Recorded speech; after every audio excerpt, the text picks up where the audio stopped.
A flower shop owner is stabbed to death in his store. The victim knew everyone in town. The list of potential suspects was endless.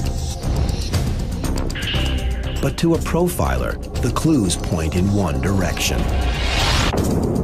We didn't know if this was his first crime, but we needed to make sure that it was his last.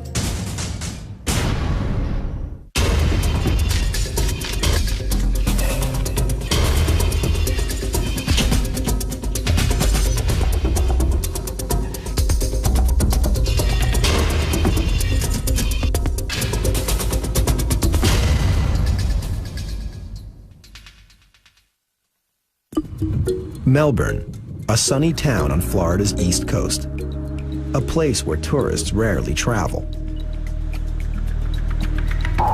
Then, late one night, a horrific scene is discovered at O'Brien's flower shop. We received a phone call from an employee of the business who found Danny O'Brien in the back of the business dead.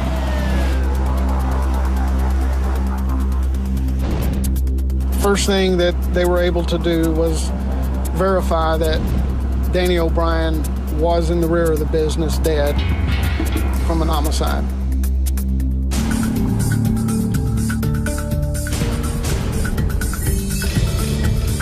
There were signs that a struggle had occurred. During that struggle, the victim, Danny O'Brien, had been stabbed multiple times. But it's what didn't happen that puzzles the police. There was nothing to indicate anybody had forced their way inside the business. There was also nothing to indicate that this had been a possible robbery. No money was missing from the business. Police are stumped. Why was O'Brien murdered? Investigators sort through the crime scene for clues. They collect blood samples and hair fibers and look for anything else out of place. Nothing is missing. In fact, something has been added. That item was a pair of sunglasses, which we were unable to identify to belonging to any employee or to Danny O'Brien himself. Whoever owns the sunglasses, they know something about this murder. And there's something else that piques investigators' interest. There was blood smears going out the back. And upon looking at the back area parking lot, there were footprints in the loose soil leading towards where Danny O'Brien had his vehicle parked. But O'Brien's van is not there. Danny O'Brien drove a Plymouth Voyager van. It was believed that the person responsible for his murder left the area in the van. Police issue a be on the lookout, or BOLO, for Danny O'Brien's vehicle.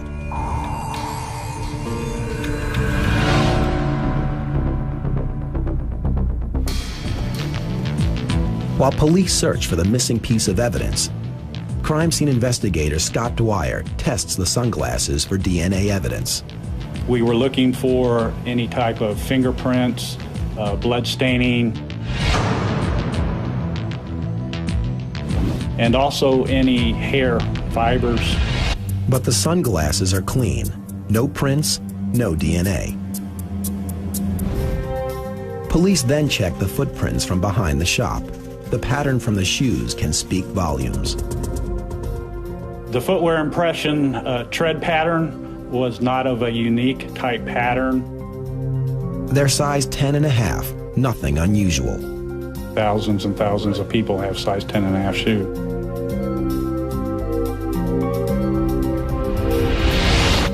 The last forensic chance is the blood evidence. Could some of it belong to the killer?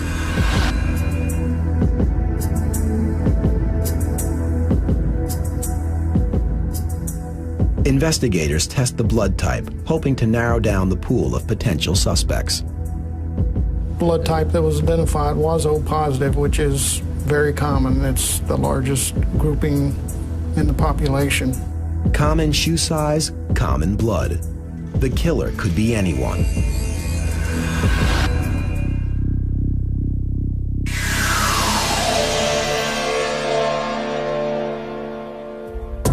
But with no luck finding the van or anything on the sunglasses, detectives turn their investigation to the victim, Danny O'Brien. The next step would have been obviously to try to track his movements prior to his death. Detective Bob Sarver joins the investigation. We began a process of interviewing as many people as we could that knew Danny O'Brien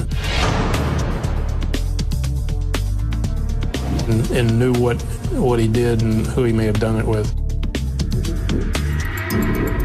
It was learned that Danny O'Brien was gay, and he had several relationships over the years. People that he wanted to help, or people that he actually went out with, took to dinner, those types of things. Police have a lot of people to talk to and not a lot of leads. They need to narrow down the universe of suspects, and fast. Detective Sarver has an idea how. He contacts criminal profiler Dale Hinman for help. When Detective Sarver called me about the murder of Danny O'Brien, I wanted to see the crime scene photos. Understanding what happened sometimes leads us to why it happened and what type of person would have committed this type of crime. The multiple stab wounds suggested that this was a very personal crime and was probably committed by one of Danny's lovers. Judging from his lack of control of the victim, this may have been the killer's first murder. And Agent Hinman wants to make sure this is his last. Danny O'Brien has been murdered in his flower shop, and Agent Hinman thinks the killer was romantically involved with him. I wanted to meet at the crime scene. The location plays such a key role in how the crime takes place and also in victim selection. Hi, how you doing? Good, how you doing, Dale? And in this area here, Dale, this is where the body of Danny O'Brien was found.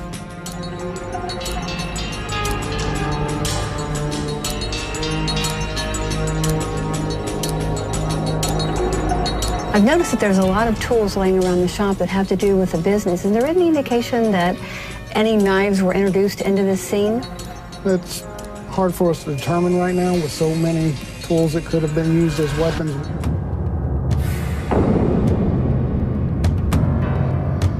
That's so unfortunate, because if we could at least tell whether or not a knife was introduced into the scene, we would be able to tell whether or not the offender came prepared to kill Danny, or whether they were having some other type of interaction that turned into the offender killing the victim.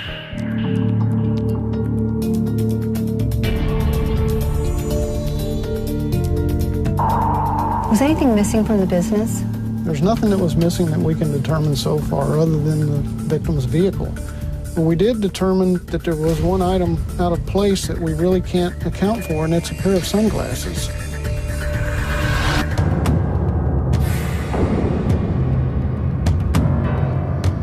Well, this suggests to me that the offender came to the shop and met up with Danny sometime before it had gotten dark, or else he would have left his sunglasses wherever it was he came from.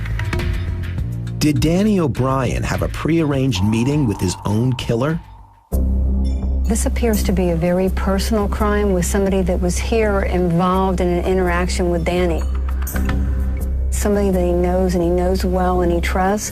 So it's somebody that's very close to him in his inner circle. It couldn't be somebody who's just walking by and trying the doors on the back of the business and happens upon him alone here in the business and killed him. It would be somebody who knew him well. The offender did not come to the flower shop prepared to kill the victim because he didn't bring a weapon of choice. He relied upon a weapon that he would find inside the flower shop. Something very personal must have happened between these two men for the attacker to stab Danny so many times. Once the deed was done, how did the offender get away? And this is where we believe he exited the rear door and left these prints over to where the vehicle was parked at. Either Danny picked him up and brought him to this location, or someone dropped him off here. Then he needed the vehicle to get back to where he lives. Wherever this vehicle was found is likely to be in the immediate vicinity of where he lives. It may seem counterintuitive for an offender to drive close to his own home after committing a violent attack, but actually this is typical post-offense behavior. The individual wants to retreat to an area where he's familiar, where he's comfortable, to his own home.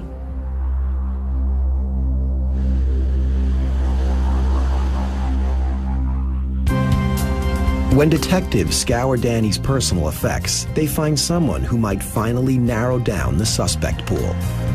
He took a lot of pictures. From those pictures, we were able to identify people that he had taken trips with, people that he knew. And Agent Hinman has said he knew his killer and knew him well. It was important to determine who in the photos Danny may have dated and which of these men may have a motive to harm him. One of the things we did was spoke to the employees to see if they could help identify some of the people in the photographs. Detectives notice one face popping up over and over again in Danny O'Brien's photos. David Grindstaff. David Grindstaff was from the Melbourne area, and some of the employees had seen him around the shop on a number of occasions. From what the employees said, it appeared that Danny and David had dated briefly. But when police attempt to bring Grindstaff in for questioning, they learn he's left town in a hurry and with no forwarding address. Our suspicions were really aroused at that time because it appeared that he was trying to avoid any contact with the police.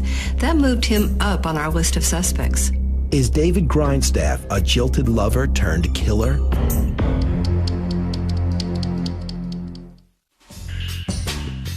Melbourne police are searching down the top suspect in the Danny O'Brien murder case. David Grindstaff raised suspicions when, right after the police talked to him, he left town. But police can follow suspects electronically. They check a national arrest database to see if Grindstaff has had any encounters with police. David Grindstaff's name was already in the database. He had gone to San Diego, and the police there had run his name. Melbourne investigators find Grindstaff and administer a polygraph.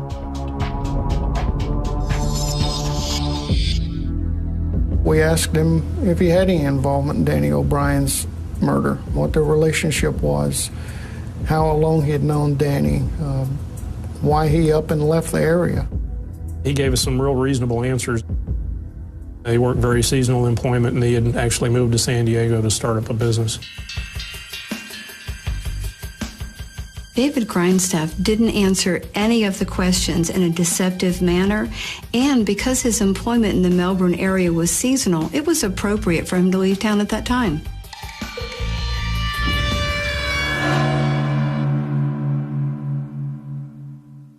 Wherever Danny O'Brien's killer is, Agent Hinman is sure he is a former lover, and that the key to finding him lies with Danny's missing van. As you know, Dale, we've been unable to locate Danny O'Brien's van. And I'm so convinced that the location where that car recovered is likely to be in close proximity to where the offender actually lives. But they have to find the vehicle first. So we should be able to concentrate with our list of names for people that reside within a certain radius of wherever we find the vehicle? Absolutely, within walking distance of where the van's recovered.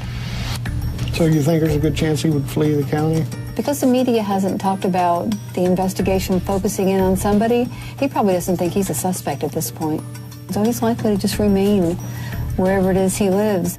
Agent Hinman thinks that the killer may have already revealed himself to his friends. He's going to be trying so hard to look normal that will make him look abnormal to people close to him. If he normally went out drinking with his friends, he's going to stop doing that, thinking that he'd be afraid he would say something about the crime or that people might suspect that it's him.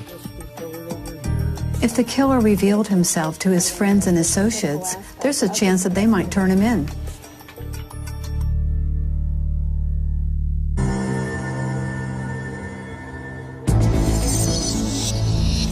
Then, 30 miles north of Melbourne, in northern Brevard County, the be on the lookout pays off when officers spot an abandoned vehicle.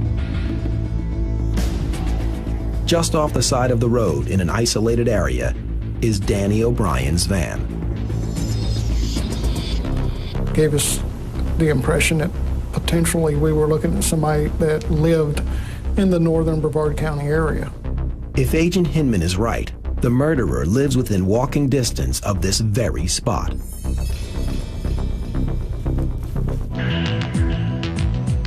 Police start by combing the van for evidence. We started processing the vehicle by documenting it with photographs.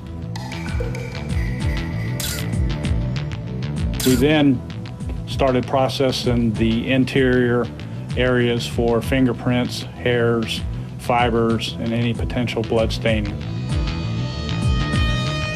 We removed the seats and also removed the carpet area, looking for any potential blood staining or hairs or fibers that were underneath. But despite the detailed inspection, the killer managed to avoid leaving any trace of evidence.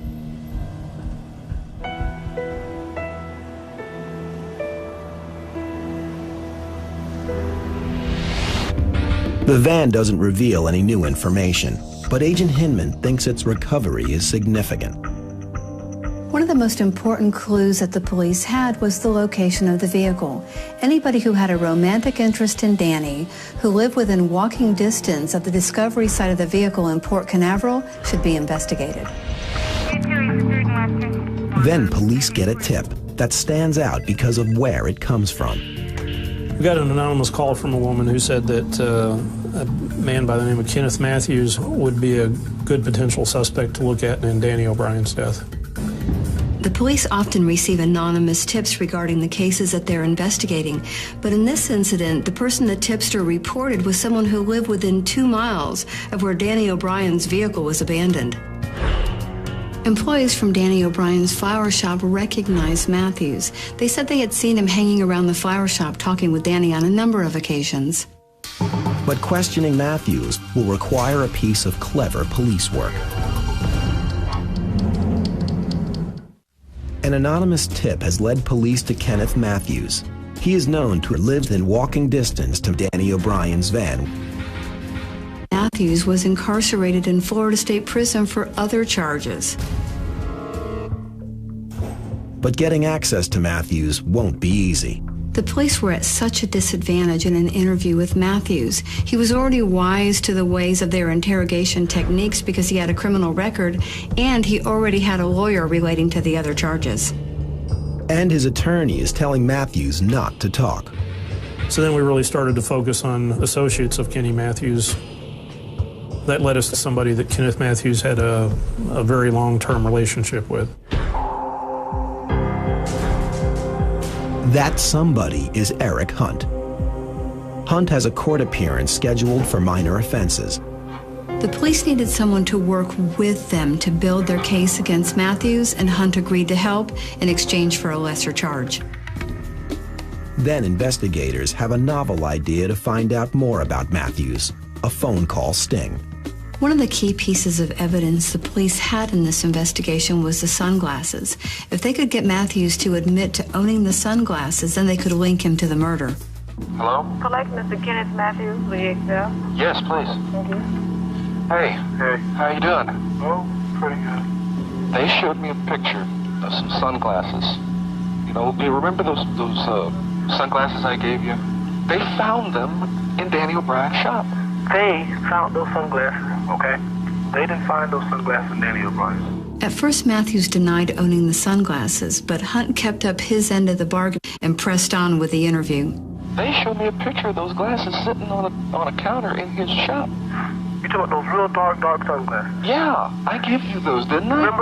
Remember I picked them sunglasses up and put them in my pocket?